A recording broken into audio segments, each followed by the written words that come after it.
Bihar STET में जिस प्रकार से 21 जून को मेरिट और नॉट इन मेरिट का खेल खेला गया और उसके बाद से लगातार एसटीईटी विवादों के घेरे में है और निरंतर वह विवाद बढ़ता जा रहा है। बिहार एसटीईटी में जिस प्रकार से अधिकारी के माध्यम से हो या मंत्री महोदय के माध्यम से हो 12 मार्च 2021 को जो डाटा रिलीज़ किया गया और 30 जून 2021 को जो डाटा रिलीज़ किया गया उसमें जो अंतर था और जो मेरिट और नॉट मेरिट का जो इशू 21 जून को उठा उसके बाद से अभी तक लगभग कई केस जो है वो पटना हाई कोर्ट में देखने को मिल चुके हैं बिहार एसटीईटी के मैटर पे। आज इस वीडियो में हम लोग मुख्य रूप से बात करेंगे कि ये जो मेरिट लिस्ट को लेकर के जो मैटर उठा है, मेरिट लिस्ट बनती कैसे है, मेरिट लिस्ट में किस प्रकार से सारी चीज़ें क्लियर की जाती हैं और वो मेरिट लिस्ट किस प्रकार से तैयार किया गया है अन्य प्रदेशों में। मैं यहाँ पर उत्तर प्रदेश की बात करूँगा जो कि मेरिट लिस्ट कल बन करके आई है, परसों बन करके आई है। उन सारी चीज़ों को मैं यहाँ दिखाऊँगा और कैसे बनती है, उनमें किस प्रकार से लोगों का सीट नंबर ऑफ सीट के अकॉर्डिंग जब रिजल्ट जारी करना होता है तो भी कितने लोगों का चयन होता है, क्या सीट से ज़्यादा लोगों को मेरिट में शामिल किया जाता है, क्या उनका सिलेक्शन होता है या नहीं होता है, नंबर ऑफ सीट के अकॉर्डिंग किस प्रकार से रिजल्ट होता है और नोटिफिकेशन में सीटें जब डिक्लेयर की जाती हैं तो भी कितने लोगों को क्वालिफाई दर्शाया जाता है, कितने लोगों को आपको अंतिम रूप से चयनित माना जाता है और जिन्हें वेटिंग लिस्ट हम लोग कहते हैं। उत्तर प्रदेश में वेटिंग लिस्ट निकलता है, कितने % वेटिंग लिस्ट निकलता है और उन लोगों का सिलेक्शन हो पाता है या नहीं हो पाता है, सारी चीज़ों को इसमें हम लोग कवर करने का प्रयास करेंगे।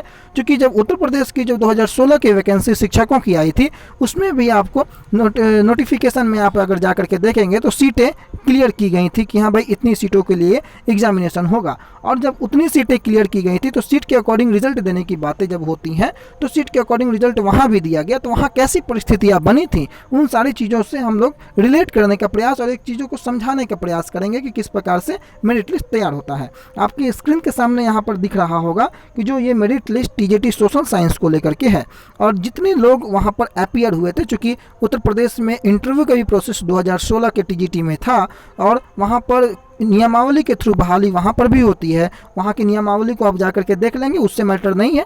लेकिन यहाँ पर जो समझाने का मुख्य उद्देश्य है हमारा और जो मुद्दा है कि जिस प्रकार से जितने लोग अपीयर हुए थे उस इंटरव्यू और रिटन और इंटरव्यू में उन सारे लोगों का डिटेल आपको एक जगह लिस्ट जारी किया जाता है कि हाँ भाई इतने लोग अपीयर हुए थे, भले ही वो रिटर्न देने के बाद इंटरव्यू में शामिल नहीं हुए हों उसके बावजूद भी उनका लिस्ट आपको रहेगा कि इंटरव्यू के जो लोग शामिल नहीं हुए होंगे उनका इंटरव्यू के मार्क्स के सामने जो है वो 0 रहेगा, यानी कि वो इंटरव्यू में शामिल नहीं हुए हैं। आप यहाँ पर देखेंगे कि जिस प्रकार से जितने लोग अपीयर हुए थे, रोल नंबर उनका क्या है, कैटेगरी क्या है, उनका सब कैटेगरी क्या है, साथ ही साथ रिटर्न में उन्होंने कितने मार्क्स गेन किए, इंटरव्यू में कितने मार्क्स लाए और चूंकि वहाँ बीएड के साथ साथ एमएड और पीएचडी के मार्क्स का भी वेटेज मिलता है, स्पोर्ट्स का भी वेटेज मिलता है, इसलिए सारी चीज़ों के वेटेज के साथ ग्रैंड टोटल मार्क्स उनका कितना होता है।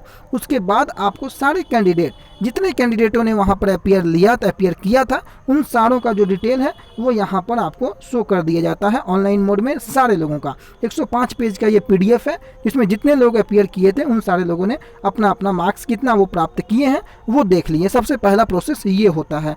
इसका PDF मैं टेलीग्राम में डाल दूंगा अगर आपको आवश्यकता होगा तो ये तो हो गया आपको कि कितने लोगों ने वहाँ पर अपीयर किया। उन्होंने सबसे पहला क्या हुआ कि उन्होंने अपना मार्क्स देख लिया। उसके बाद कट ऑफ जारी हो जाता है। कट ऑफ मैं आपको दिखा देता हूँ, ये देखिए, ये इस प्रकार से कट ऑफ जारी होता है कि जनरल कोटी के लिए आप कितना मार्क्स कट ऑफ गया है, पिछड़ा वर्ग के लिए कितना कट ऑफ है, अनुसूचित जाति के लिए कितना है, अनुसूचित जनजाति के लिए कितना है, भूतपूर्व सैनिक के लिए कितना है, स्वतंत्रता सेनानी के लिए कट ऑफ कितना गया है और बाकी फिजिकली हैंडीकैप्ड के लिए कट ऑफ कितना है। ये सारा चीज़ जो है यहाँ पर दर्शाया जाता है। महिला वर्ग के लिए कट ऑफ, पुरुष वर्ग के लिए अलग अलग कट ऑफ जो है यहाँ पर आपको दर्शाया जाता है। उत्तर प्रदेश माध्यमिक शिक्षा सेवा चयन बोर्ड जिसके माध्यम से ये सारी प्रक्रियाएँ पूरी की जाती हैं। कट ऑफ जारी करने के बाद का जो प्रोसेस होता है एक फाइनल मेरिट लिस्ट जिसको बोलते हैं हम लोग, क्योंकि एग्जामिनेशन में तो अपीयर कई लोग होते हैं। अपीयर होने के बाद कट ऑफ जारी करने के बाद जो लोग का मार्क्स कट ऑफ से ज़्यादा रहता है यानी कि उनका सिलेक्शन होता है। अब मानिए कि अगर इसमें 1100 सीटों के लिए जैसे कि 2016 में SST के लिए नोटिफिकेशन आई थी तो ऑब्वियस है कि उसमें अगर इंटरव्यू में लगभग मान लीजिए कि 2500 लोगों ने अपीयर किया तो वहाँ पर आपको जो मैंने अभी दिखाया था मेरिट जो सूची था उसमें 2500 लोगों का मार्क्स होगा, चाहे वो 500 में कितना भी मार्क्स प्राप्त किए। जिस प्रकार से STT में मान लीजिए कि 150 का एग्जामिनेशन था तो जितने भी मार्क्स लोगों ने प्राप्त किया उनका एक लिस्ट आपको जारी करना था। जिस प्रकार से उत्तर प्रदेश ने जारी किया, तो उन्होंने 2500 अगर सपोज कीजिए तो वो 2500 का लिस्ट जारी कर दिया कि उन्होंने कितना कितना मार्क्स प्राप्त किया है रोल नंबर कैटेगरी वाइज। उसके बाद क्या होता है कि कट ऑफ जारी होता है। अब उस 2500 में जो लोग उस कट ऑफ के ऊपर हैं वो उन लोगों का चयन आपको हो जाता है। लेकिन क्या 1100 लोग हैं अगर, तो 1100 लोगों का ही चयन होगा? बिल्कुल नहीं, वहाँ पर 25% का वेटिंग लिस्ट तैयार किया जाता है। क्योंकि किसी भी एग्जामिनेशन में अगर आप देख लें या कहीं भी किसी भी बहाली को आप देख लें, तो अगर 100 बहाली है तो ये कहीं से पॉसिबल नहीं है कि वो 100 लोग हर मायने में आपके मापदंड को फुलफिल करें। हो सकता है किसी के डॉक्यूमेंट में प्रॉब्लम हो सकता है कोई ज्वाइनिंग नौकरी होने के बाद भी नौकरी ज्वाइन ना करे, कई तरह के रीज़न होते हैं, सब्जेक्ट कॉम्बिनेशन ना मिले, कई प्रकार के कैटेगरी प्रॉब्लम हो, कई प्रकार के डॉक्यूमेंट इशू हो, जो लोग कई गलत जानकारियाँ के साथ आते हैं वो लोग हों। तो ऐसे कई लोग जो होते हैं वो अंतिम पायदान पे जाने के बाद जो नौकरी को सिलेक्शन का जो लास्ट स्टेज होता है वहाँ तक जाने के बाद जो अपॉइंटमेंट लेटर मिलता है उसके बाद लोग छोड़ देते हैं। इवन ज्वाइन करने के दरमियान भी लोग जो है उस चीज़ को छोड़ देते हैं, कहीं कहीं ऐसी भी देखी जाती है। तो वो जो सीट खाली रह जाती है वो किन से भरी जाएगी? तो जो लोग वेटिंग में होते हैं उन लोगों को जो है ऊपर मौका मिलता है। ये किसी भी ये एक रूल है 25% वेटिंग का उत्तर प्रदेश में ये क्लियर भी किया हुआ है।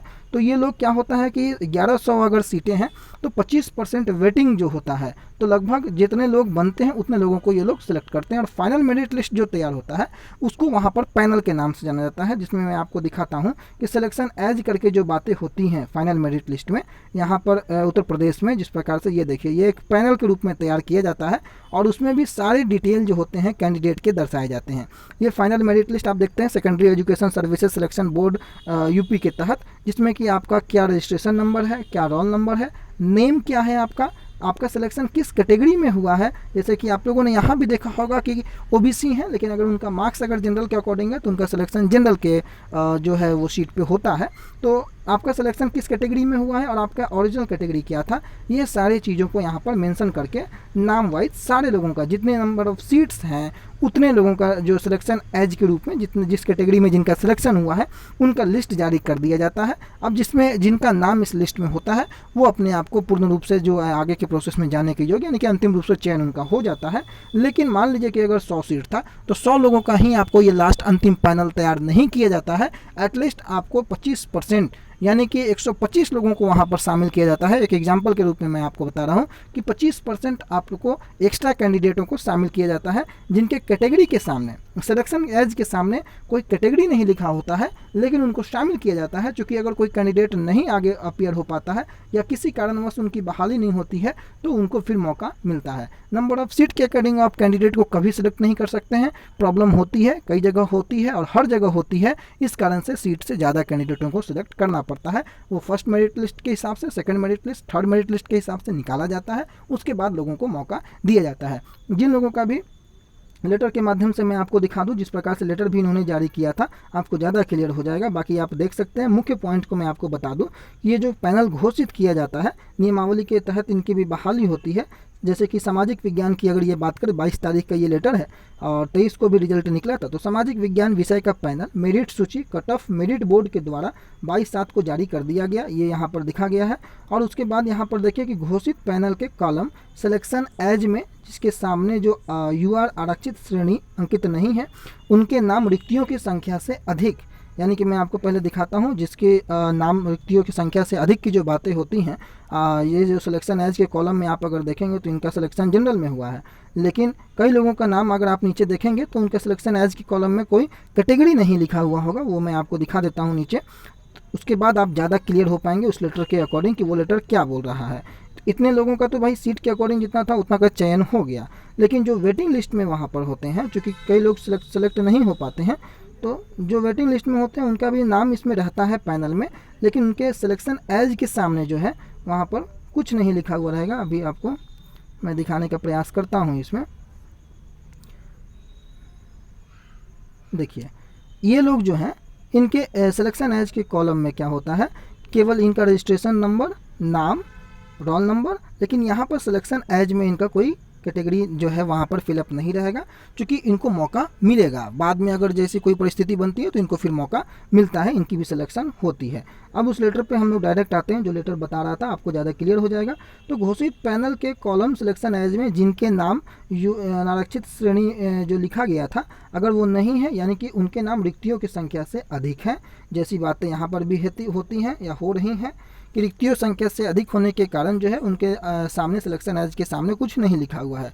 इस श्रेणी के अभ्यर्थियों की संस्था यानी कि जो स्कूल कॉलेज जो है आवंटन बोर्ड के द्वारा नहीं किया जाना है। घोषित पैनल के कॉलम सिलेक्शन एज में जिनके नाम के सामने यूआर प्रदर्शित है, उनका आवंटन रिक्तियों की संख्या के अनुरूप उपरोक्त नियमावली के तहत जो भी बातें हैं वो की जाएंगी, उनका सिलेक्शन किया जाएगा। उसके बाद आवंटित जो अंतर्गत आवंटित संस्था में यदि कोई चयनित अभ्यर्थी कार्यभार ग्रहण करने में असफल रहेगा तो उसके स्थान पर पैनल में उल्लेखित रिक्तियों की संख्या से अधिक के अंतर्गत अंकित अभ्यर्थियों के नाम से योग्यता क्रम से संबंधित जिला विद्यालय, यानी कि उनका जब कोई नहीं उसमें सेलेक्ट हो पाएगा, यानी कि ऑब्वियस है वही प्रॉब्लम कि भाई किसी के डॉक्यूमेंट में प्रॉब्लम, जरूरी नहीं है कि सारे कैंडिडेट जो है वो वेरीफाइड कैंडिडेट है कि 100% वो लोग जो है जेन्युइन कैंडिडेट हैं, जैसे मैंने आपको बताया कि सब्जेक्ट कॉम्बिनेशन हो गया। तो इसी प्रकार से एक लिस्ट तैयार होकर के अंतिम रूप से चयन शिक्षकों का होता है पड़ोसी राज्य उत्तर प्रदेश में भी। लेकिन हमारे यहाँ बिहार एसटीईटी में क्या हुआ, हमारे यहाँ प्रॉब्लम हुआ कि इन लोगों ने कि ना तो सीटों की संख्या का ध्यान रखा, एक तो सीटों की संख्या से अधिक रिजल्ट को निकाला, कोई सार्वजनिक सूची नहीं, मेरिट लिस्ट मैंने इसको इसलिए दिखाया कि भाई आप देखें कि कैसे मेरिट लिस्ट का प्रकाशन होता है। मेरिट जिस प्रकार से आपने मेरिट और नॉन मेरिट में लोगों को बांटा है, ना तो आपने वो जितने लोग अपीयर हुए थे उनके लोगों का डिटेल आपने दिया कि भाई कौन कौन लोग अपीयर हुए थे, उन्होंने कितना मार्क्स प्राप्त किया, बाहर होने वाले कितने प्राप्त किए और मेरिट में आने वाले कितने प्राप्त किए, ना तो आपने कट ऑफ का कोई डिक्लेरेशन किया कि हाँ जनरल में कितना कट ऑफ गया है किसी सब्जेक्ट में, ताकि लोग अपने मार्क्स को देख करके अंदाज़ा लगाएं, ना ही आपने सीट के अकॉर्डिंग अगर रिजल्ट देने की बातें थी तो ना ही आपने सीट के अकॉर्डिंग रिजल्ट दिया, और ना ही आपने विज्ञप्ति को फॉलो किया। आपने किसी चीज़ को फॉलो नहीं किया, अल्टीमेटली एसटीईटी को आपने विवादों के घेरे में ला दिया। और आज एसटीईटी में जिस प्रकार से आपने मेरिट का और नॉट मेरिट का जो खेल खेला, यह ना तो मेरिट बनाने का ये कोई तरीका, ना ही मेरिट के अकॉर्डिंग आपके मार्क्स अगर आपने कट ऑफ जारी किए होते और मेरिट के अकॉर्डिंग ही लड़कों को सेलेक्ट करते, आप कोई दिक्कत नहीं था, आपने 10% वेटिंग लेते, बाकी लोगों को बाहर रखते, कहीं कोई प्रॉब्लम नहीं। लेकिन ये खेल जो चला, इस खेल से प्रभावित कितने लोग हुए ये आने वाला समय बताएगा, आगे किस करवट ऊँट बैठेगी ये आने वाला समय बताएगा। लेकिन इस वीडियो को बताने और इस वीडियो को बनाने का मुख्य उद्देश्य कि पड़ोसी राज्य में ही कल के डेट में ही जो merit list, final merit list panel जारी हुआ शिक्षक भर्ती को लेकर के हैं, उनकी भी नियुक्ति नियमावली के तहत हो रही है, उसमें भी बीए बीएड का मार्क्स ऐड हो रहा है। लेकिन कितनी पारदर्शिता, कितना ट्रांसपेरेंसी वहाँ पर, और हमारे यहाँ बिहार में क्या पारदर्शिता है, किसी को नहीं पता है कि 12 मार्च को कौन थे, किसी को नहीं पता है कि 21 जून को कौन थे, किसी को नहीं पता है कि 24,000 में कौन थे, किसी को नहीं पता कि 80,000 में कौन थे। तो ये सारे जो ट्रांसपेरेंसी का नहीं रहना सबसे बड़ा कारण है बिहार एसटीईटी के मामले को फंसने और लटकाने के लिए। तो एक ट्रांसपेरेंसी बहाल होनी चाहिए। ऐसा नहीं है कि करप्शन किसी एक स्टेट में है किसी दूसरे स्टेट में नहीं है, हर जगह करप्शन होता है। उत्तर प्रदेश भी आज भी 22,000 शिक्षक अपने जो है भर्ती को ऐड करने के लिए, 22,000 सीट ऐड करने के लिए आज भी लगातार 1 महीने से ज़्यादा हो गया धरना प्रदर्शन दे रहे हैं लखनऊ के मतलब गलियों में।